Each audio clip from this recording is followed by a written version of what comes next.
Bonjour tout le monde, on se retrouve dans cette nouvelle vidéo où je vais vous parler de mon organisation, donc comment je place mes entraînements en fonction de mon emploi du temps.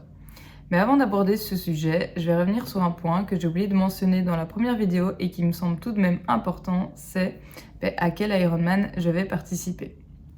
Alors en fait, il s'agit de l'Ironman de Nice qui aura lieu ce 29 juin. Alors pourquoi cet Ironman là? Déjà premièrement parce qu'il s'agit de la 20e édition. Ensuite, c'est parce que pas mal de membres de mon club de triathlon y participent et je me suis dit donc que c'était pas mal de tous se retrouver là-bas. Et enfin, c'est parce que lorsque j'ai accompagné mon papa lors de son premier Ironman, il s'agissait justement de l'Ironman de Nice. Je vais aussi profiter de cette vidéo pour expliquer ce qu'est un triathlon labellisé Ironman pour ceux qui ne le savent pas. Donc il s'agit d'un triathlon longue distance où s'enchaînent donc 3 disciplines, la natation, le vélo et la course à pied. Et pour être plus précise, un full Ironman, c'est 3,8 km à la nage, 180 à vélo et un marathon. Et alors, un marathon, c'est toujours 42 km. Concernant l'Ironman de Nice, il faut savoir que c'est l'un des plus durs puisque le vélo ne comporte pas moins de 2400-2500 mètres de dénivelé positif. Avant de rentrer dans le vif du sujet, je tenais à préciser aussi que je ne suis pas coach sportive et que je ne suis pas suivie par un coach lors de cette préparation. Alors normalement, je devais être suivie par un coach. D'ailleurs, je vais faire un gros bisou, il se reconnaîtra. Mais il se fait que mon caractère de cochon n'est pas vraiment compatible avec le fait d'avoir un coach. En fait, je m'explique, j'ai peur de décevoir les gens. Donc j'ai commencé à suivre le plan sans ne plus prendre en compte les facteurs externes tels que ma fatigue, les imprévus, le boulot, etc. Donc j'ai commencé à me mettre beaucoup de pression et à devenir très désagréable, au point où Esme et Arnaud ont commencé à en prendre pour leur grade. Donc je me suis dit, non, c'est pas possible, je peux pas leur faire subir ça plusieurs mois. Bien sûr que si je lui en avais parlé, il aurait adapté l'entraînement.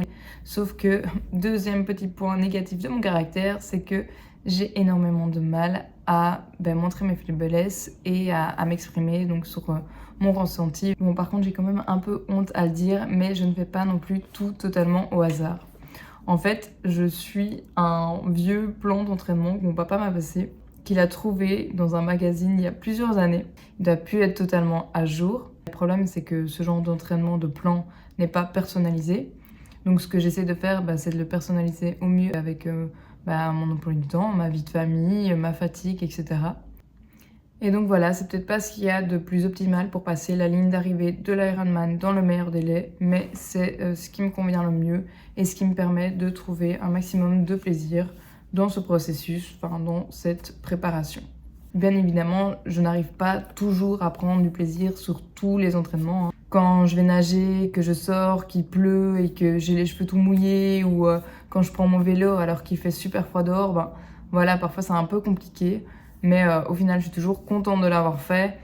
Et surtout, voilà, c'est comme ça. Il y a un moment donné, ce genre de préparation demande quand même de mordre de temps en temps sur sa chic. Mais grosso modo, je me plains pas trop. Bon, maintenant, il reste encore toutes les grosses sorties vélo qui vont arriver. On verra si d'ici là, je tiens toujours le même discours. En préparant cette vidéo, je me suis aperçue qu'on en était déjà à la 16e semaine de préparation et que cette semaine est d'ailleurs la fin d'un bloc. Donc jusqu'ici, j'avais 2 entraînements de natation, 2 entraînements vélo et 2 entraînements course à pied en moyenne.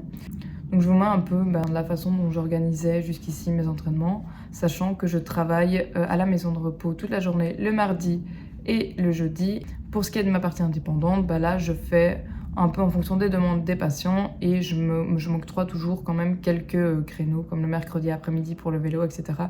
Donc voilà, il y a certains entraînements qui ne sont pas fixes chaque semaine parce que là je les place selon la demande de mes patients. Mais je fixe quand même quelques-uns de mes entraînements d'office à certaines plages horaires. En plus de ces 6 entraînements de triathlon, j'ai jusqu'ici ajouté 2 entraînements de renforcement et de musculation par semaine. Ces entraînements durent plus ou moins 1 heure, mais ne sont pas totalement optimisés pour la pratique du triathlon. Cependant, je tiens à les garder le plus longtemps possible parce qu'ils font partie de mon équilibre, de mon bien-être physique et mental. Dès la semaine prochaine, on rentre dans un nouveau bloc. Et dans ce bloc, il y aura généralement 3 entraînements de natation, 3 vélos et 2 à 3 courses à pied. Pour ce qui est de l'entraînement natation supplémentaire, je ne suis pas sûre de pouvoir le faire chaque semaine. Parce que niveau temps, organisation, je pense que ça risque d'être compliqué. Donc je vais voir un peu comment je vais faire. Parce qu'il faut savoir que sur ce genre de triathlon, c'est généralement pas en natation où on va pouvoir grappiller vraiment beaucoup de temps. Par contre, il est quand même important de sortir frais de la natation pour pouvoir enchaîner avec le vélo. Et dès lors, bien que je ne pense pas ajouter chaque semaine cette troisième séance, il est sûr et certain que je priorise au moins mes 2 entraînements natation par semaine. Par contre, le volume à vélo, là j'y tiens parce que sur l'Ironman, les 180 km à vélo, ça représente vraiment plus de la moitié en fait de l'Ironman. Et il faut déjà arriver à les faire et puis savoir enchaîner avec le marathon. Et actuellement, bien que j'ai de l'endurance, je ne me sens pas encore prête à faire ces 180 à vélo et d'enchaîner avec la course à pied. Donc voilà, là sur ce bloc-ci, je vais vraiment me concentrer là-dessus. Je ne sais pas encore exactement comment je vais m'organiser, je pense que je vais repartir sur la même base que pour le bloc précédent. Mais voilà, je pense déjà que je vais devoir adapter un peu chaque semaine. Et en plus de ça, durant ces 2 prochains mois, il y a quelques petits événements qui vont venir s'ajouter. Déjà, premièrement, il y a le marathon de Paris. Et bien que je ne le fasse pas, Arnaud, lui, y participe. Donc, je l'accompagne ce week-end-là. Je ne pourrai pas faire de vélo. Il va falloir un peu que je m'organise pour mettre du volume un peu avant-après. Ensuite, en fin avril, je pars un peu plus d'une semaine dans le sud de l'Espagne. Alors là, j'ai vraiment hâte d'y être. J'ai vraiment hâte de vous filmer un peu les entraînements, de mettre ma GoPro sur mon vélo et de vous filmer les beaux paysages. Par contre, le seul hic, c'est que niveau organisation, Arnaud et Esmé ne pourront pas m'accompagner. Donc voilà, on s'est dit que je partirai seule, donc avec mes parents. Ça va être la partie la plus dure. Mais bon, voilà, c'est comme ça. On savait que ça allait demander des sacrifices, ce genre de prépa, et en voilà, par exemple. Dans cette vidéo, j'aimerais bien également vous présenter un peu mon club de triathlon. Donc ce sont les 3T pour Triathlon Tenacity Team. Cette équipe, je l'ai rejointe en 2020. Il s'agit vraiment d'une belle et grande famille soudée où chaque membre fait preuve de bienveillance envers les autres. Je les rejoins principalement pour les entraînements vélo. Et il faut savoir que déjà à chaque sortie, on part ensemble, on rentre ensemble. Ceux qui sont le plus en forme le jour de la sortie encouragent ceux qui le sont le moins. À chaque fois, c'est vraiment une bonne partie de plaisir où on parle, on discute, on rigole. Enfin, franchement, j'adore quoi. Même si parfois je pars en traînant les pieds parce qu'il fait pas beau, etc., j'en reviens en étant de super humeur. Et je suis vraiment très contente d'avoir rejoint ce club. Par contre, pour ce qui est de la course à pied, je fais partie du JCN, donc pour Jogging Club Naline, depuis 2018. C'est d'ailleurs là où j'ai rencontré Arnaud. Voilà, fermez la parenthèse. Malheureusement, niveau organisation, c'est devenu compliqué pour Arnaud et moi de nous y rendre, de nous entraîner avec eux. Et ça nous attriste énormément parce que les Big Five nous manquent. Donc voilà, grosso modo, comment je m'organise. Je souhaitais également parler de l'alimentation dans cette vidéo, donc comment je m'alimente pendant les entraînements et hors entraînement, mais je me rends compte que ça va faire un peu long. Et comme j'aimerais vous montrer quelques images de mon quotidien par la suite, je préfère aborder ce sujet dans une prochaine vidéo. Donc voilà, je vous laisse avec les images qui suivent et j'espère que toutes ces petites explications vous auront quand même plu.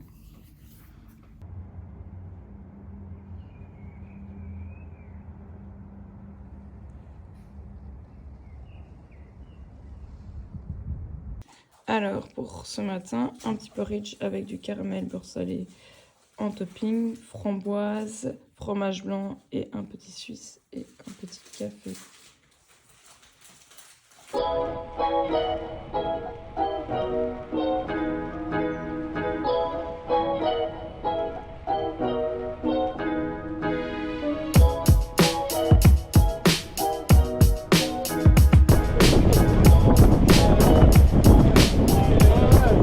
Vas-y, fais gaffe! Manon, cattivo sul côté!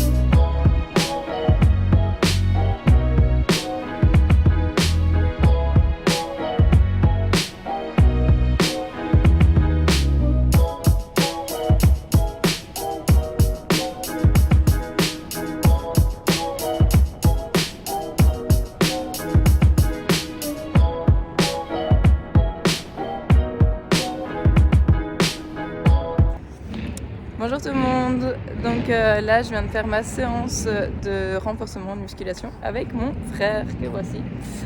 Donc il m'a accompagné parce que il habite pas très loin de chez moi et donc je lui ai demandé s'il voulait venir avec moi. Et aussi parce qu'en vrai on a eu un petit couac hier avec Arnaud, notre boîte l'air a lâché. Donc nous n'avons plus d'eau chaude. Donc j'ai dit Miguel, est-ce que je peux venir me laver chez toi? Donc voilà. Là je lui ai dit viens à l'entraînement et puis je vais un peu squatter pour prendre une bonne douche. Donc voilà. Alors pour ce soir, c'est un petit poké maison avec une base riz, du saumon mariné. J'ai mis du concombre, tomate et de la mangue. Bon, je sais bien que c'est pas trop la saison, mais voilà, c'est ce que j'ai l'habitude de mettre dans mes pokés. Avec ensuite en topping de la feta, des oignons frits et de la sauce sriracha. Je ne sais pas le dire. Sriracha mayo.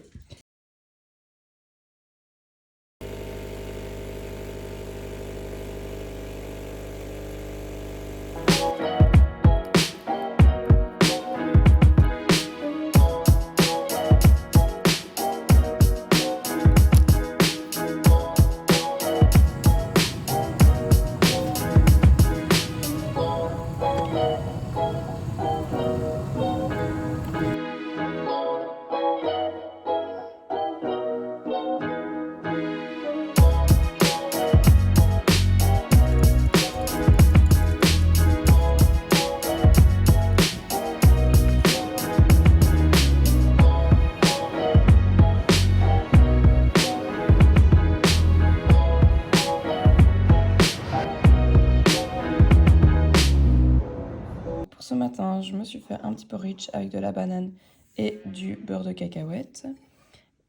Un petit suisse avec des Rice Krispies que j'ai laissé gonfler et un fond de pêche en boîte. Et bien évidemment, un petit café.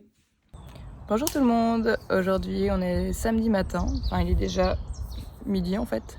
Et on vient de terminer notre sortie longue. Donc on a fait 16 km. Avec 2 fois V42, donc voilà. Là, j'ai mangé un petit bout, je me suis fait un sandwich avec un peu de crudité, je vais vous montrer ça. Et ensuite, on va passer la journée en famille, on va aller à Lille. Et voilà, on a envie, il fait beau, on va profiter un peu du soleil. Normalement, cette semaine, c'était un peu une semaine de récup, sauf que, comme par hasard, c'est la seule semaine où il fait bon depuis le début de l'année et que dès mardi, je pense, on retourne sous des températures exécrables. Donc au final j'ai un peu voilà, cette semaine j'ai fait un peu plus de volume que ce que je n'aurais dû faire, mais tant pis, je récupérerai un peu plus la semaine prochaine.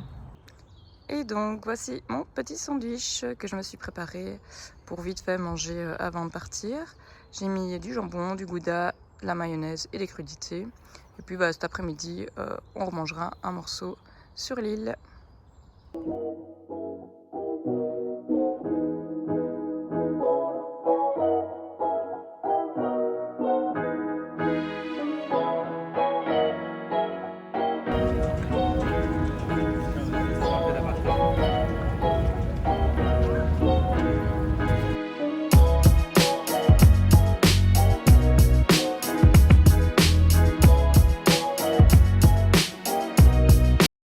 Donc voici un petit récap de ces 2 dernières semaines, bien que je n'ai immortalisé que quelques instants de la seconde.